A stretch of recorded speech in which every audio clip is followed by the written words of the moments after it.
If you aspire to attract highly affluent interior design clients, you may be surprised to learn that your interior design skills are not the most important factor. Trust, confidentiality, and professionalism trump raw skill and differentiate you from your competitors.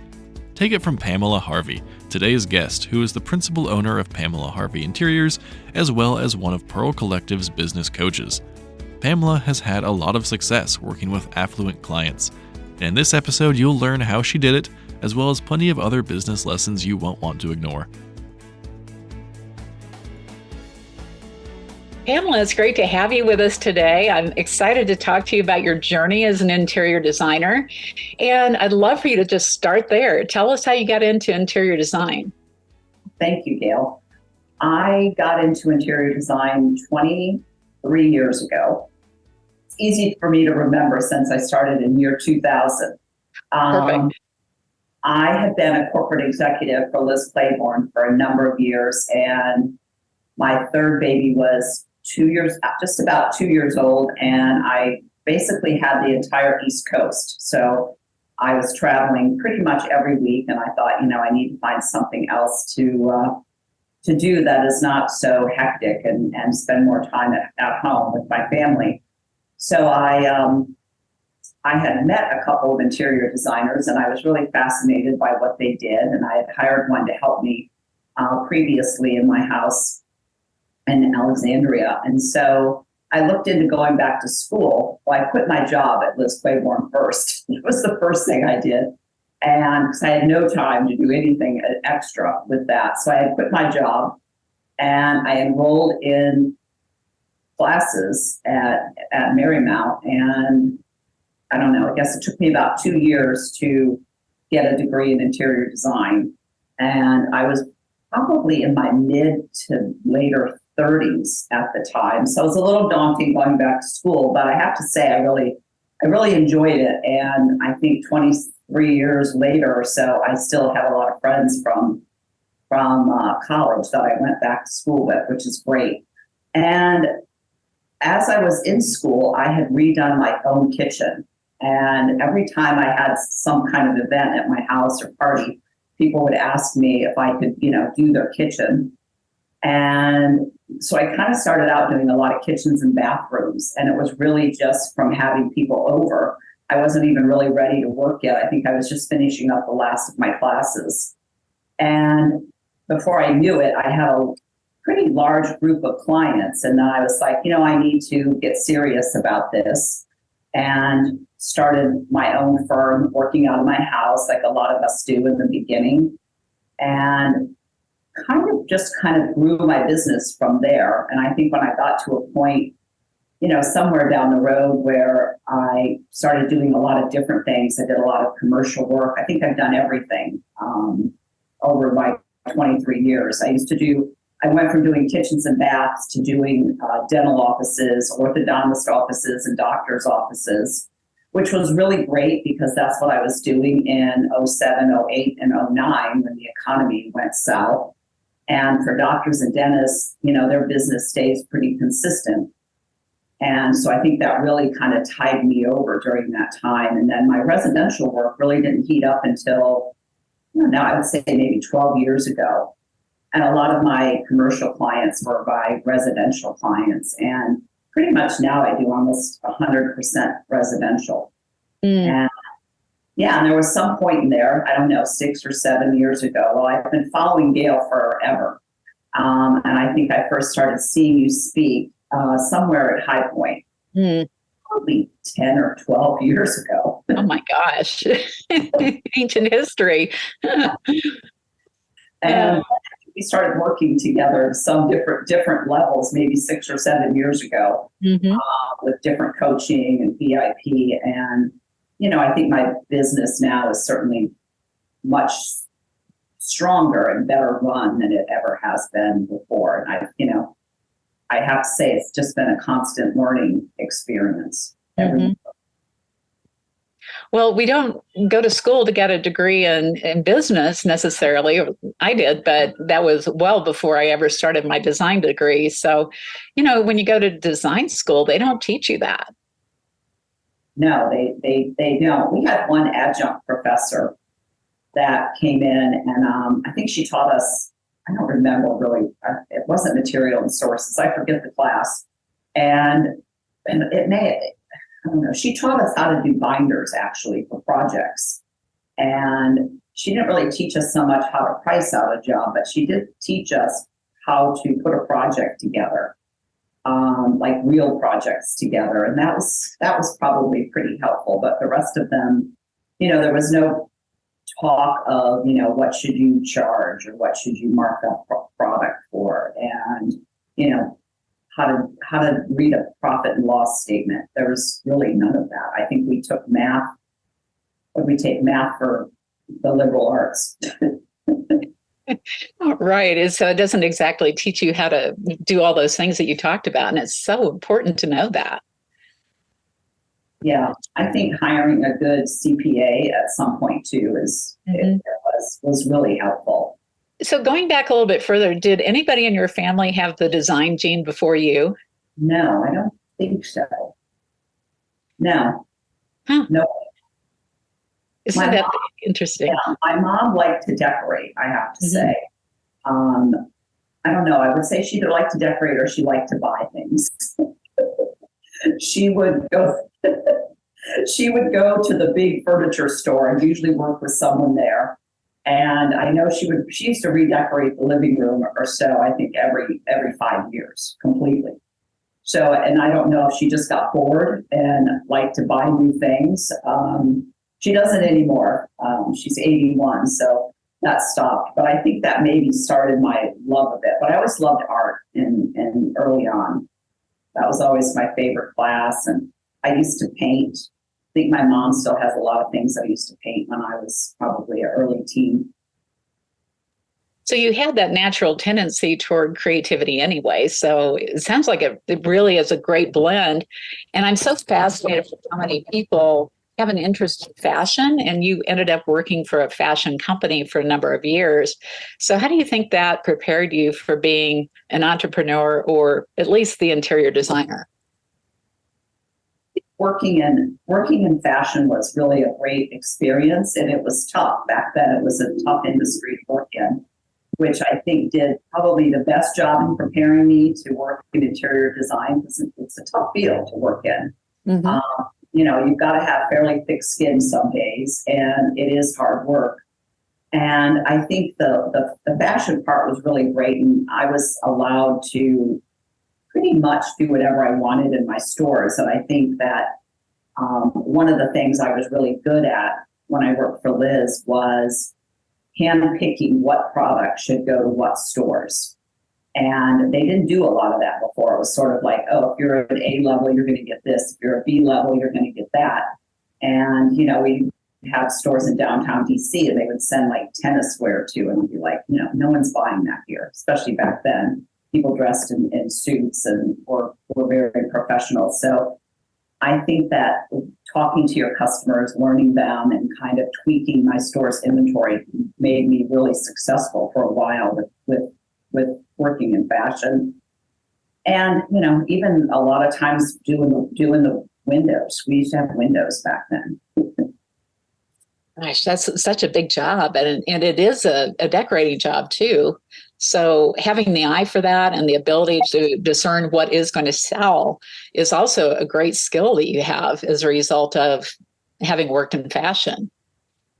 Yeah, it really is. And, you teach your employees. I was a VP with them, and I had 400, 500 employees that worked under me. So you do a lot of training, and a lot of it is training people how to wardrobe and, how to put that, even they call it a capsule wardrobe today, but, we used to teach a lot of professional women, buy these 9 or 12 pieces, and this can be your work wardrobe.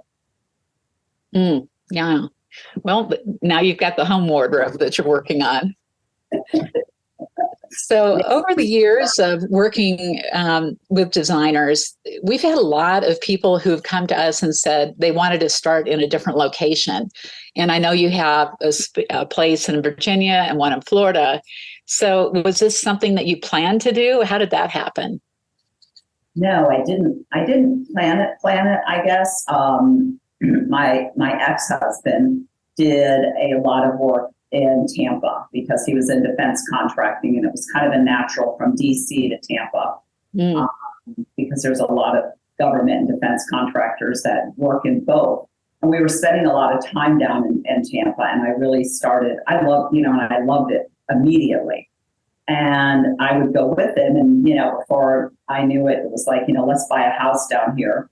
And we bought a house down here, and I wanted to spend more time here, but I loved working, and I didn't want to stop working, and I didn't want to just give it up. So I opened an office in 2016. It was originally in Tampa, and then we moved to St. Pete, and then I labeled it as St. Pete.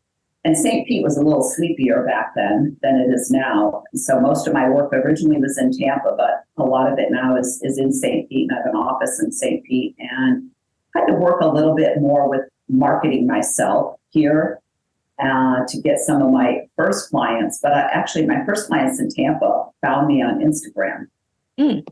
What has the benefit been of having the two locations? I think from me, the benefit is probably that I like living in both places. You can choose where you want to be when you want to be there. Yeah, that I think is really the biggest part of it. And I have Raynaud's disease, so I have very poor blood circulation. And that was why I liked being in the warmer climate in the winter, because I get so oddly cold in usually December, January, February, and it gave me that ability to be in a warmer climate, which is so much more enjoyable. And I feel like just personally, I'm happier with the sunshine and the warmer climate. And I do, I love having the beach and the water around me. I do think it makes you a little happier. I've thought about it, as you know, of giving one of them up and kind of settling down in one or the other. And I don't think I'm ready to do that yet. Well, you don't need to. So what are some of the challenges of having the two locations? I think financially, you have to make enough money to run two offices and have, at least one other person other than you on staff, because when you're not there, somebody needs to be there to be able to go to clients' houses if something, comes up, or take deliveries and all of that stuff. So I think you have to do enough business in both locations, or at least one, to offset the financial aspect of it. I think that part is a little bit difficult. And then I think sometimes it's difficult because you're not always able to set your own schedule. If something comes up, we have a couple of big renovation projects right now in Virginia, and, all of a sudden it's like, oh, we need Pamela here. And it's not as easy today to hop on the plane as it has been. Mm-hmm. Now, I think one of the other things that I thought about in moving is I need to live within a half an hour at least of a major airport. That sounds like a good logistical plan. Well, in terms of this, if somebody's considering doing a second location, like I said, so many people have talked to me about that over the years. What are some of the other things you would tell them to consider besides being 30 minutes away from the airport? That definitely comes in hand. I think to do more of a business plan and really weigh out the expenses and why number one, why do you want to be there? Mm-hmm. And sometimes it's a personal reason that you want to be there, and it's not necessarily a professional reason. And then I think make sure you know what that business plan looks like to get another office, to get a person on staff, and the insurance in the other state, what the state's requirements. Florida's very particular with pretty much everything, all their licensing and all of that, and the taxes.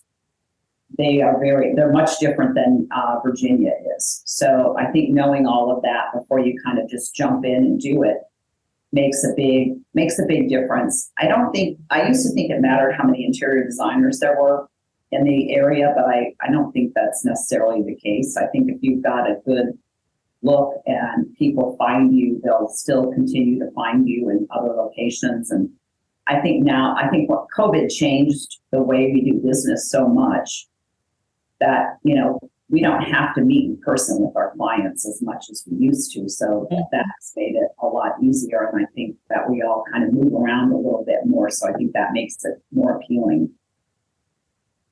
Well, knowing what you know now, what would you do differently in your business?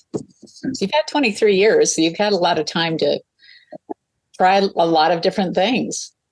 That is true. What would I do differently? That's a good question, Gail. I don't know what I would do differently, actually. I might have hired more staff earlier on and maybe grew a little bigger earlier on than I did. I think I was a little bit hesitant to hire and grow for a portion of the time that I've been in business. And I think that probably held me back a little bit. And I think if I wanted to make more money, I definitely would probably say that would have been the biggest thing. I think I might have come up with a more of a signature look earlier on. Mm-hmm. When I felt like when I was early out of design school, I kind of had to be able to do everything and every look. And I spent a lot of time doing a lot of different things, which I love. But, I don't know that working and designing dental offices and doctors' offices matters anymore today. I learned a whole lot about it, but I also realized that wasn't what I wanted to continue to do. So I probably would have picked a more streamlined path and a better focus overall, and really thought about, where do I want to be in 5 years or 10 years, and how do I get there, and what does that look like? Where I don't think I did that planning before. I think it just sort of, it's kind of that saying where who's running, are you running the business or is the business running you? I think I went through a lot of years where the business ran me. Mm-hmm. Well, I noticed, though, over the years that we worked together, that you were just very methodical about making the changes necessary to streamline and do the things you needed to do. So ultimately, you did get there and you did make all the right decisions. And sometimes I think you have to try things for a while and find out what doesn't work so that you know what that comparison is, so you can contrast it with whatever that experience is. So what do you think you've mastered in the business of design, and how has that helped you through the ups and downs for the last several years? I think what I've mastered in my tenure of being an interior designer is knowing what projects to take most of the time, still not perfect at it, and knowing which ones to walk away from. Mm-hmm. And learning to say no. I think I've gotten very, very good at that finally. It took me a while to get there. And I think I've mastered, in a lot of ways, hiring the right staff and knowing what I want those people to do, and being really upfront and honest when I hire them as to what we're going to do. It's not going to be pretty every day, and some days we're going to roll up our sleeves and we really have to work. So I think that I've done a good job of mastering the expectations of hiring people, what people expect when we hire them. Most of my employees have been with me 5 to 15, 16 years now, which is kind of nice. Some of them have left and come back, which has actually worked out pretty well. And I think I've mastered all the probably much more of the procedures. Mm-hmm. A lot of the things that you and I have worked on is having set your goals and monitor what you're making, charging for your time accurately. And I know that's something you say all the time, and you need to, because that is one of the areas I even find myself to this day, having to go back and say, did we build this project right? Mm-hmm. And, what have we missed? And keeping regular track of it. And, all the different, plus learning, I think, all the tools that are available to us. Mm-hmm. Yeah. Well, it's an ongoing process and is changing quickly too. So there's a lot to learn even today that we didn't know yesterday, for sure. Yeah. One of the areas that I think you've done a great job of in particular is working with this affluent client. And the people that you've worked with, I know that they've changed quite a bit in what their expectations are. But I think also they also have expectations that maybe a lot of people that haven't broken into that yet have. And what would you tell people that are listening to this that want to work with that more affluent client? What do they need to know about the affluent today so that they can get into that higher level? I think trust is sometimes a huge issue with breaking into a more affluent client level. And I think they, in some ways, or maybe a lot of ways, need to almost feel like they know you personally. And I think what helped me is I've sat on a couple of boards that are for charity organizations. I've worked with a couple of charities, and that certainly gave me a way in. I used to get a lot of clients from the country club, and I used to play golf fairly regularly. I still do, but not very regularly. And I think once they feel you sort of fit in a little bit, not necessarily that you might be their equal or anything, but I think you need to be able to understand their lifestyle. And I think that that's probably one of the bigger issues. There was a client that hired me a couple of years ago in St. Petersburg that moved here from Portland, Oregon. And they interviewed 3 designers, and he hired me. And one day we ended up being at the same, yacht party. And, he had a few drinks, and he told me why he hired me over somebody else. And he said, "You were the smartest." And he said, "You knew all the right answers to everything I asked you about." And a lot of those really were about, is the house going to be secure, or how are you going to handle this? And how are you going to, a lot of them was how I would handle things was what they were interested in. Because he told me who else he interviewed, and all 3 of us aesthetically probably looked somewhat similar, and we're all pretty good. So I think that whole comfort factor needs to come in, and that trust needs to come in. Most of them like the fact that you have employees and procedures, because I've had a couple other affluent clients tell me that they worked with this designer and it was just her. And then when they had a big project, they felt that this one person would not be able to handle what they needed that person to do. So they felt more comfortable hiring somebody that had a team and there was some backup. Mm-hmm. I think you need to be able to talk to them too about other things, travel, personal life, be able to talk to them about their travel. Somebody told me a long time ago that, your best interview with people that feel they're important is to let them do the majority of the talking. Mm-hmm. And people think they had a really great meeting. And I often write that on the top of my paper before I go on an interview with them. I write, sometimes I'll just write, shut up.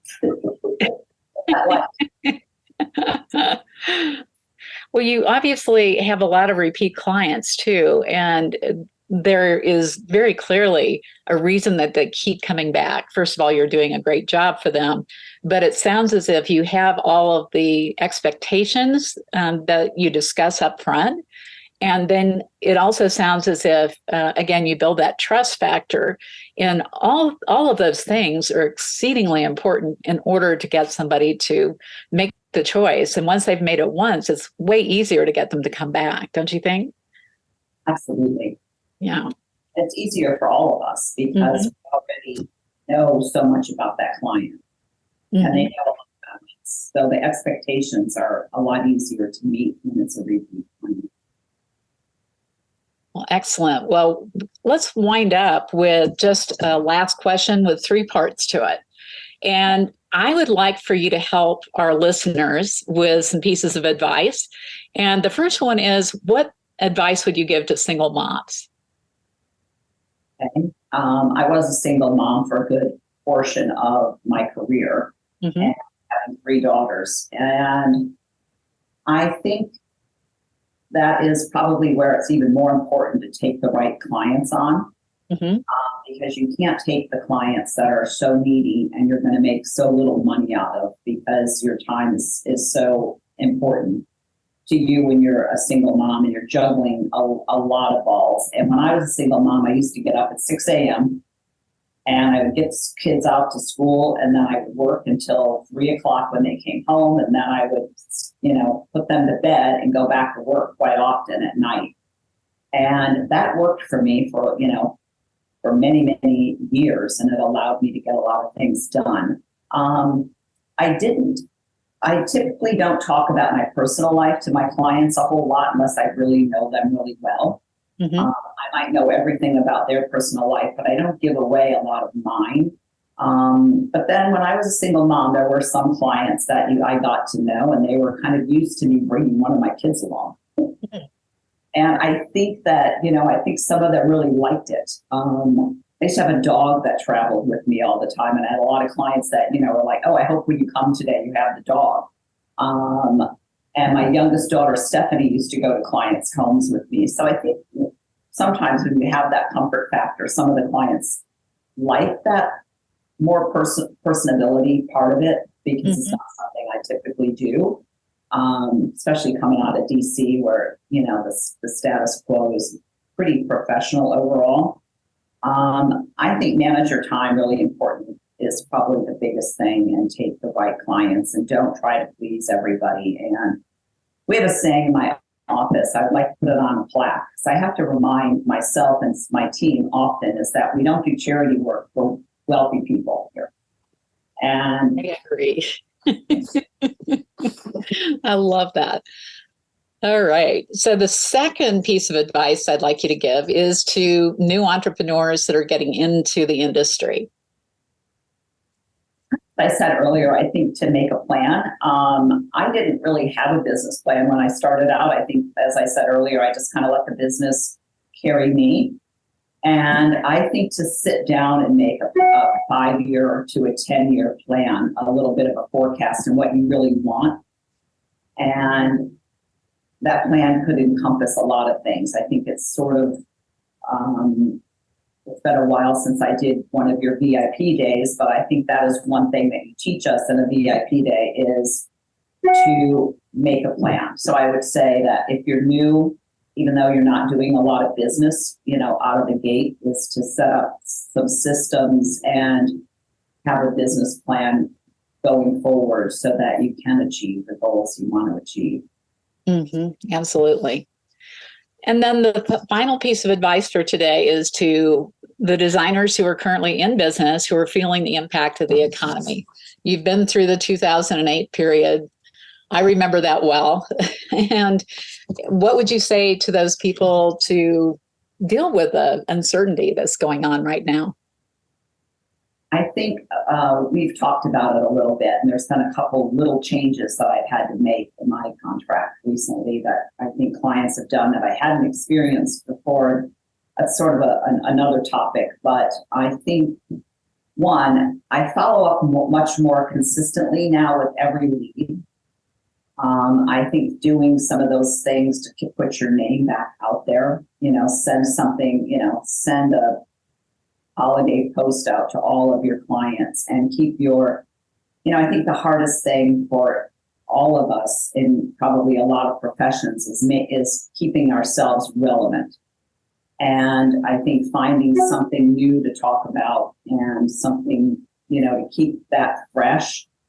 And it might just be every time I do a big blog post and I send it out to my entire mailing list, I always get at least 10 former clients or sign up on my mailing list, contact me that week. And I feel like when my business does get a little rough, I'll start to look for that a little bit more and find a nice way to remind my clients that, we love referrals and, we love to, you to introduce us to some of your friends or whatever, and don't turn down the invitations to, any holiday parties or events, show up and, get out there and network and talk to people. Great advice.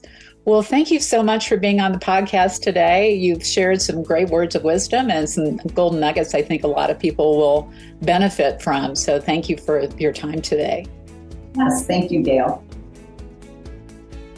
Thanks so much to Pamela for joining Gail on this episode of the podcast. If you listened to the whole thing, hopefully you took away some insights about attracting affluent clients and if your firm is even set up for work with this unique customer base.